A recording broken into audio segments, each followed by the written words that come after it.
You're tuned in to Ask the Master Auto Technician. Car questions? Get answers right now. Call 850-763-0555. James Auto Center, we fix it right, guaranteed. Beep, beep, beep, beep, yeah! All right, good morning, everybody. It's Wednesday morning, bright and early, 6 a.m. Of course, it's still dark outside.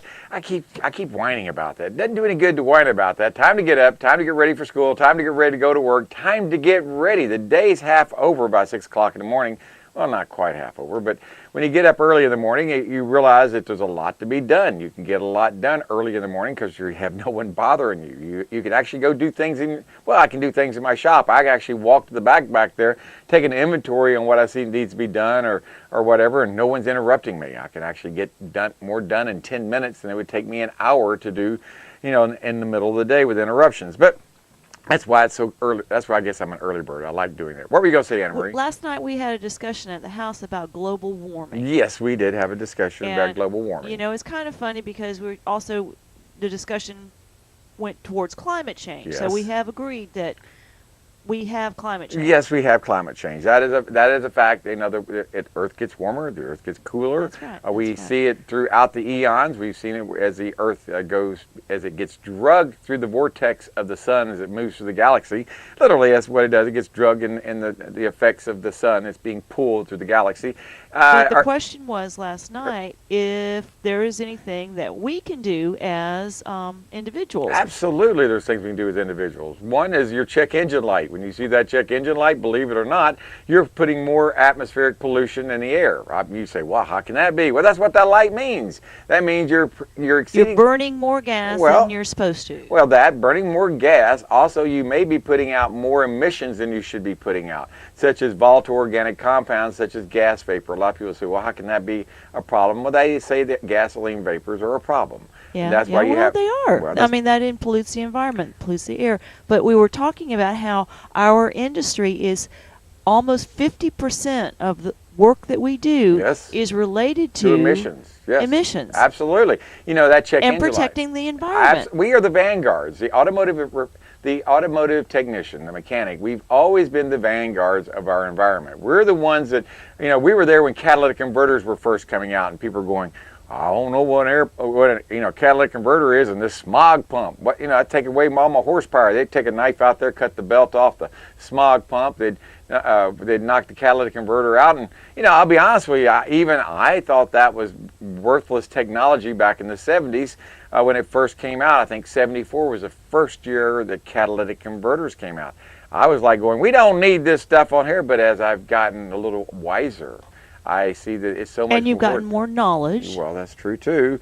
I understand how all this works together. When I first went in this industry in 1980, matter of fact, yesterday was my 36th anniversary in business. We celebrated our 36th anniversary. We had cake and ice cream. Yes, y'all had cake and ice cream. I don't eat too much sweets, but but we still, you bought it for us, which is, thank you so much for that. But I remember the air back in the 70s when I was in high school, but they'd have smog alert days where people had to wear masks, like surgery masks, where they wouldn't be getting so much pollution in their lungs and everything. They actually had told people to stay inside. You couldn't see much more than 50 to 100 yards ahead of you because the smog was so bad. You must have been living in a real big city. Well, that's Los Angeles. That's Los Angeles. That's what I'm talking about, the smog days of the 70s. And then they came out. California was the very first ones to come out with catalytic converters on their cars, and they're the ones that actually have set a lot of the standards for emissions. is California. We have California emission cars, and we have federal emission cars. The California emission cars are much more stringent on their rules. There's only certain size engine, certain size this, certain size that. But the most important thing that the car's computers do on today's cars is two things.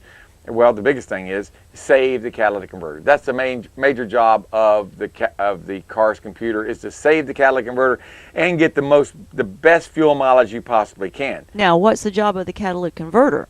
The job of the catalytic converter is to take unburned fuels and oxides of nitrogen and all this byproduct of that's produced by an internal combustion engine, and to separate the oxides of nitrogen, which is NOx, and oxygen, which makes smog outside. It actually, when it comes in contact with the catalyst in there, it splits that NOx into nitrogen and to oxygen. Nothing, it's all it splits it into, and it goes out the tailpipe. And when any hydrocarbon is unburnt fuel along with carbon monoxide. These are unburnt molecules of fuel. Once they hit that catalytic converter, they heat up. There's oxygen inside there. They got this heat. It's kind of like someone takes a torch to it. All of a sudden it reburns it, and when it goes out the tailpipe, it's nothing but harmless water vapor, carbon dioxide, and oxygen. There's no hydrocarbons going out the tailpipe. No carbon monoxide. Okay, so it's like an air scrubber. Boy, is it an air scrubber. It's an air scrubber you wouldn't believe. It used to be a lot more, we used pellets, and they were little round pellets, and they were put inside there in catalytic converters, and people would take the little plug out and knock all the pellets out, and you'd still look like you had a catalytic converter there, but you didn't have it, because they make the car smell like rotten eggs when the car was being running, and people just didn't like that smell, and people didn't understand. People destroy what they don't understand. That's a fact. People do. They destroy what they don't understand, and they didn't understand how the system works. But what it does, it takes the unburnt fuel. You know, we're looking for this perfect 14.7 to 1 stoichiometric fuel ratio. That's 14.7 parts of air for every 1 part of fuel. That's the perfect fuel ratio, and today's at sea level is what a car should be. You know, in a perfect world. And but it can't always work, because sometimes you're accelerating, sometimes you're decelerating, sometimes the fuel mixture is richer, sometimes it's leaner. So that's why you have sensors inside the exhaust system, inside the coolant system, inside the air charge where the air is coming in. It looks at all that sensors and determines, well, how much fuel do I need to make this car work at this speed? How much at this load on the engine? How much, I'm at this temperature. How much timing do I need to advance to burn this fuel correctly? All these things get computed very, very quickly. I mean, super, super quickly in this little computer that's not much bigger than a double slices of like a sandwich. I mean, the computers today have gotten so much smaller. They're about the size of a thick sandwich. That's about what they are. And some of them are even smaller than that. I've seen some Cadillac computers out there that fit in the palm of my hand. That's how, and they run the car. But it's not just one computer on a car. You've got, I'd say most cars today have a minimum of 10 computers on them. A minimum. And when I say computers, those are processors that are interfaced with each other. Well, now we've gone from just having one computer in a car to having a processor, like you say, for the traction, yep, for the air conditioning, yep, for the sound system, yep, for the doors and windows. But yeah, the body control module, that's a separate. Yeah, but that's what I'm saying. We see all these things. Give you an example. We have a car comes in on a hook.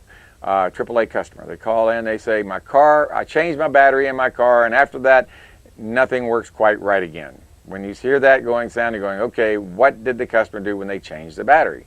And so what you do is you bring the car back, you start the car up. If it will start, of course it won't start, the battery's dead. So you charge the brand new battery up and say, okay, let's charge this battery up, let's get it good and charged, let's test the battery out, see if it's any good. We test the battery out after we charge it, it's a good battery. We start the car up, the alternator's not charging. We go, okay, we have a problem.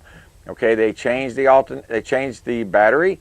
And now we have an alternator's bad. Could it have been the battery was bad and caused the alternator to go bad, or was the alternator bad, caused the battery to go bad? We don't know which one it is, so we have to start all over. So we're sitting here going, well, we know the battery's good now, but we know the battery's bad, the alternator's bad. So what do we need to do? Well, the first thing we need to do is let's get a charging system working on it. Because if things aren't working, it's not going to work. You got to get things working like they're supposed to. Get the voltage where it's supposed to. Make sure that alternator is putting out DC voltage, not AC voltage to the computer. That's another thing. Make sure the diodes are working in it, and there's no open diodes in it. But things like that, you make sure the basics are right. And then once we got it where it was charging, we said, okay, this is wonderful. It charges like it's supposed to. The battery's working like it's supposed to. It starts like it's supposed to. Let's see if everything goes to sleep.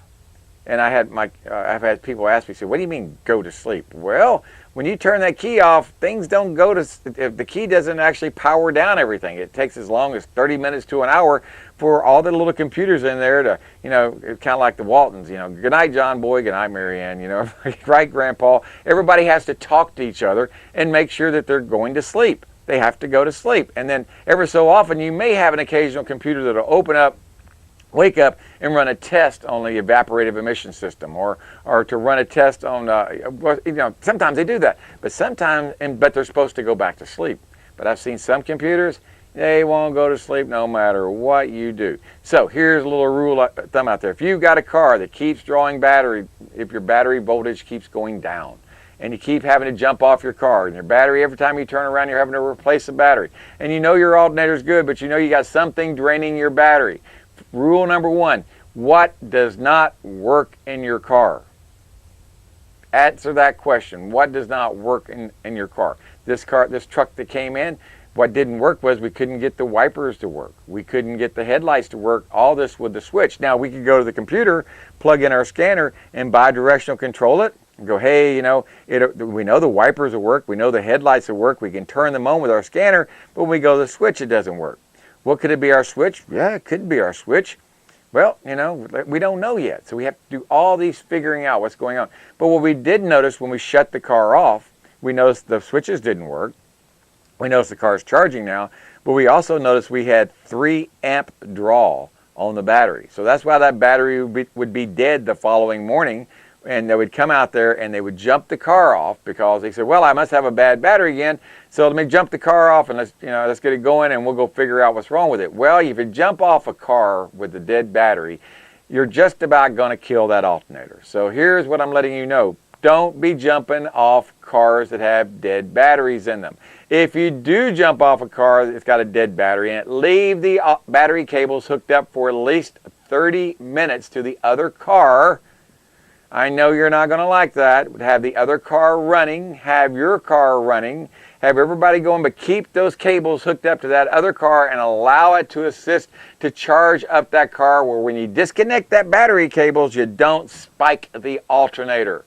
Because that's exactly what people do. They start the car up, it's running, that alternator's kicked in, it's putting out about, say it's a 100 amp alternator, it's putting out about 75 to 80 amps wide open throttle trying to charge up that dead battery.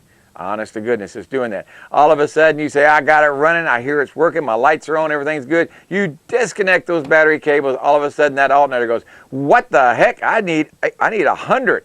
And all of a sudden it goes maximum even more than it's supposed to, and that's about all she writes. Something's going to give. Something's going to break loose internally in the electrons, such as a diode or a rectifier. Something's going to break. And when it may not break that moment. You may not notice it for a couple days, but it's coming. It's coming, and you're going to end up with a high bill because, well, you thought you could do that. We could get away with doing that years ago because alternators were a lot bigger. I mean, a 100 amp alternator was like this. They were monstrous. Now a 100 amp alternator is about the size of a softball. They've got everything really micro, anyway, that's what's going on. If you got a car question, give us a call, 850-763-0555. We can talk about alternators. We can talk about anything. We'll be right back. Karen Schoen should be calling, and I have no idea what we'll talk about. We'll be right back. James Auto Center, we fix it right, guaranteed. Beep, beep, beep, beep, yeah.